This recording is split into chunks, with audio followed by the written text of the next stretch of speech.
À l'époque, les Africains se sont tus. Ils étaient endormis, ils n'ont pas vu les dangers. Aujourd'hui, le danger, il est à nos portes. Ouais. Chez nous-mêmes, d'ailleurs. Il est chez nous et il est aux portes du Sénégal. Les Sénégalais et les Ivoiriens doivent se réveiller rapidement. Aujourd'hui, c'est facile. Au Burkina, ça a été facile parce qu'ils sont en train de mourir. On n'a pas besoin de leur montrer les dangers. Ils sont dans leur... Les Niger, ils risquent de partir les 30. S'il n'est pas parti même avant ça. En tout cas, j'espère qu'il va se ressaisir, se corriger et prendre son peuple et son armée comme complice. Se libérer de la France. C'est à cette seule condition qu'aujourd'hui qu'il faut rebâtir, qu'il peut rebâtir quelque chose de nouveau.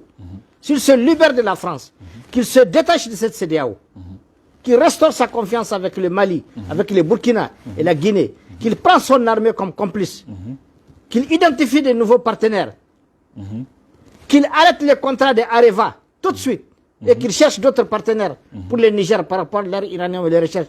Je peux t'assurer que Bazoum va se sauver. Mais s'il continue dans la posture actuelle où il est là, non, je vois très mal le Niger résister au soulèvement du peuple et surtout au verdict de Dieu. Moi, je dis ce qui arrive, dans ce qui arrive, il y a Dieu derrière tout ça. Parce que les peuples africains ont souffert. Absolument. Tout le monde l'a dit. Même les chefs d'État européens ont dit que l'Afrique a été saignée par la France. L'Afrique a été saignée par la France. Alors, je pense que ce qui arrive aujourd'hui, il y a la main de Dieu derrière. Alors, croyons. En tout cas, pour le Mali, on est parti. Je le répète, je ne me laisserai jamais de le dire. Ceux qui font le commerce de la peur, les entrepreneurs de la peur. Vous savez, je me permets de dire ce que je vais. Moi, je n'ai aucun devoir de réserve. Hein. Je n'ai aucun devoir de réserve. Absolument. Est-ce que je suis ambassadeur de personne, je suis un citoyen malien, je suis un parlementaire, je suis libre de dire ce que je pense et dans les termes et les propos et la formule que je veux, pourvu que ça soit bien compris par les Maliens, par les Africains et au-delà dans le monde. J'ai dit aujourd'hui, on n'a pas besoin aujourd'hui de beaucoup d'arguments pour démontrer que le principal ennemi de cette Afrique, c'est la France.